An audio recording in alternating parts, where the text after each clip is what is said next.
পাঁজি অনুযায়ী এবছর পঞ্চমী ২৭শে সেপ্টেম্বর ২০২৫ শনিবার বা বাংলায় ১০ই আশ্বিন ১৪৩২।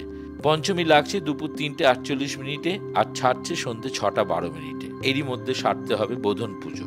নমস্কার, আশা করি সবাই ভালো আছেন। আনকাট ট্রুথে আপনাদের সবাইকে স্বাগত জানাই। বোধন হলো দুর্গাপুজোর একটি প্রারম্ভিক অনুষ্ঠান, যার অর্থ দেবীর আরাধনা শুরু করার জন্য তাকে জাগ্রত করা। হিন্দু ধর্ম অনুযায়ী শরৎকাল দেবলোকের রাত্রিকাল। আরো বিশেষভাবে বলতে গেলে এই বোধন বা কল্পারম্ভের কারণটি হলো দেবীর ঘুম ভাঙানো। শাস্ত্র বলছে আমাদের বৎসর হলো দেবতাদের অহরাত্র, অর্থাৎ ৬ মাস দিন ও ৬ মাস রাত্রিকাল। রাত্রিকাল মানেই ঘুমোর সময়। সেই সময় তাদের ঘুম ভাঙানো নিষ্ঠা ভরে হওয়া উচিত, কারণ হঠাৎ করে হাঁক ডাক করে ঘুম ভাঙালে দেবী ক্রুদ্ধ হতে পারেন। তাই এই কল্পারম্ভ বা বোধন পুজো দীর্ঘ সময় ধরে ধীর লয়ে মন্ত্রোচ্চারণ করে একটু একটু করে ঘুম ভাঙাতে হয় দেবীর। এর ফলে দেবীর পুজো করার জন্য একটি বিশেষ শক্তির সঞ্চার হয়।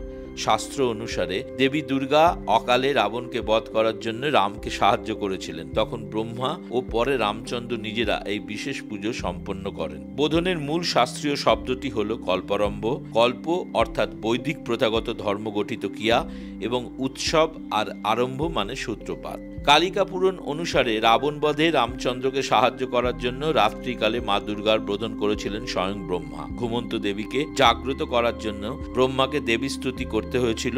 ব্রহ্মার এই আবেদনে দেবী বেলগাছের একটি পাতায় কুমারী কন্যার রূপে আবির্ভূতা হন। দেবীর সেই আবির্ভাবকে স্মরণ করে আজও তার পুজোর প্রাক্কালে তাকে জাগ্রত করতে বেলগাছের তলায় তাকে উদ্বোধিত করার যে পুজো বা অনুষ্ঠান, তাই হলো বোধন।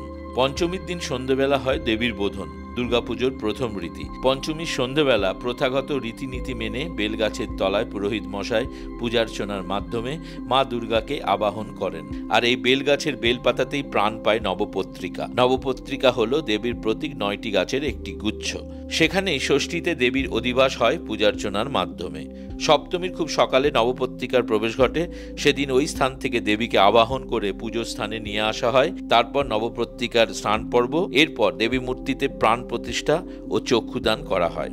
এই প্রথা পালনের মাধ্যমেই দুর্গাপুজো কেবল একটি উৎসব না থেকে একটি পবিত্র ও ধর্মীয় আচারে পরিণত হয়। ভালো লাগলে আমাদের এই চ্যানেলটি সাবস্ক্রাইব, ফলো, শেয়ার ও লাইক করবেন। আর অবশ্যই আপনাদের মূল্যবান মতামত আমাদের জানাবেন।